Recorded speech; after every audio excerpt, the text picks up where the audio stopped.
మేడారం జాతరకు లక్షలాదిగా భక్తులు తరలి వస్తున్నారు. మొదటి రోజు నుంచే మేడారం ప్రాంగణం, గద్దెల పరిసరాలు భక్తుల రద్దీతో కిటకిటలాడుతున్నాయి.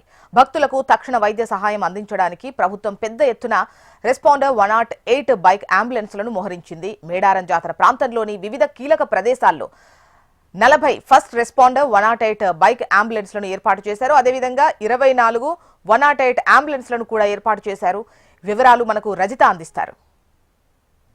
దర్శనం కోసము రాష్ట్ర నలుమూలల నుంచే కాకుండా ఇతర రాష్ట్రాల నుంచి భారీ ఎత్తున లక్షలాది సంఖ్యలో భక్తులు అయితే తరలి వస్తూ ఉన్నారు. భక్తులకు ఎటువంటి ఇబ్బందులు కలగకుండా అయితే అధికారులు అన్ని ఏర్పాట్లను చేశారు. అయితే భారీ సంఖ్యలో భక్తులు వస్తున్నటువంటి నేపథ్యంలో, క్రౌడ్ ఎక్కువగా ఉంటున్నటువంటి నేపథ్యంలో వస్తున్నటువంటి భక్తులకు ఏదైనా అస్వస్థతకు గురైనా లేదంటే వారికి ఏదైనా ప్రమాదం జరిగినా వెంటనే స్పందించే విధంగా అయితే ఇక్కడ 64 అంబులెన్స్లను అయితే అధికారులు ఏర్పాటు చేశారు.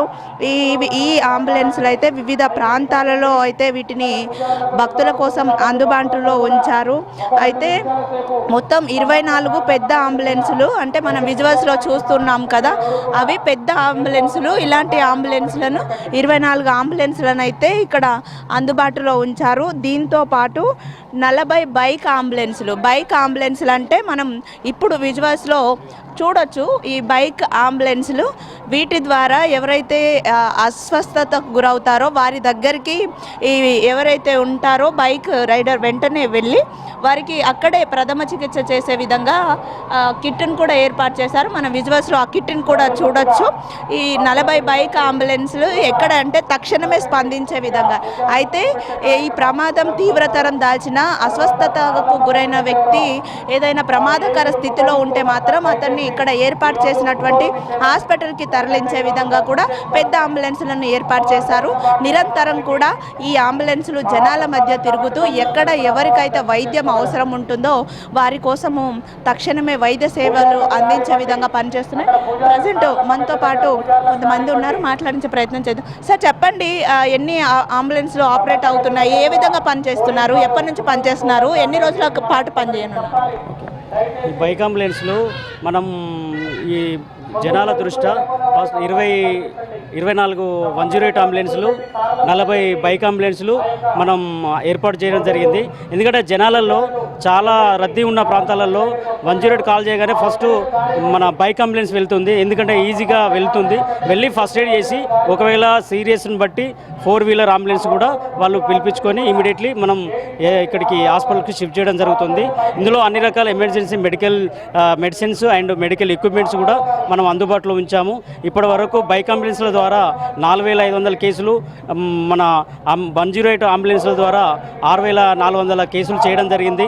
మరియు ఇక్కడి నుంచి క్యాంప్ ఆఫీస్ నుంచి డైలీ 24 కేసులు చేయడం జరుగుతుంది. ఈరోజు మాత్రం 18 కేసులు ములుగు ద్వారా ములుగు హాస్పిటల్కు చేర్చడం జరిగింది. ఓకే, ఏ ప్రాంతాల్లో ఈ అంబులెన్స్లు ఉన్నాయి, ఎక్కడెక్కడ పెట్టి వీటిని ఆపరేట్ చేస్తున్నారు? అంటే ఇప్పుడు పబ్లిక్ ఎక్కువగా ఉంటారు కదండి, పబ్లిక్ ఎక్కువగా ఉన్న ప్లేస్లలో మనం అక్కడ ఉన్న సిచ్యువేషన్ బట్టి ఒక్కొక్క వెహికల్, మెయిన్గా ఇప్పుడు మెయిన్ క్యాంప్ దగ్గర 3 ఉంటాయి వెహికల్స్. ఇంకా జంపన్నబాగు 1, జంపన్నబాగు 2, ఆర్టీసీ 1, ఆర్టీసీ 2, కన్నెపల్లి, చింతల్, ఇంకా రెడ్డిగూడెం, ఊరట్టం, ఈ అవుట్కట్స్లో నార్లపల్లి అవుట్కట్స్లో కూడా. ఇవి కాకుండా మనకి ములుగు జిల్లాలో ఉన్న ఇంకా 14 వెహికల్ కూడా వాటికి సపోర్టింగ్గా పనిచేస్తుంటాయి. రోడ్ ఎంబడి యాక్సిడెంట్ హైవే మీద జరిగితే తీసుకెళ్ళడానికి. తీవ్రంగా రద్దీ ఎక్కువగా ఉండేటువంటి ప్రాంతాలు ఏవైతే ఉంటాయో ఆ ప్రాంతాలను గుర్తించి ఆ ప్రాంతాల వద్ద ఈ బైక్ అంబులెన్స్లు, దీంతో పాటు పెద్ద అంబులెన్స్లను కూడా అందుబాటులో ఉంచినట్టు కూడా మనకు ఈ బైక్ అంబులెన్స్ నిర్వాహకులు అయితే చెప్తూ ఉన్నారు. మొత్తంగా చూసుకున్నట్లయితే వచ్చినటువంటి భక్తులకు ఏదైనా ప్రమాదం జరిగితే తక్షణ వైద్య సేవలు అందించే విధంగా, వారికి ఎటువంటి ప్రమాదం జరగకుండా కూడా చూసుకునే విధంగా అయితే ఈ బైక్ అంబులెన్స్లు పనిచేస్తున్నాయి. వీడియో జర్నలిస్ట్ గణేష్తో రజిత, HM టీవీ, మేడారం నుండి.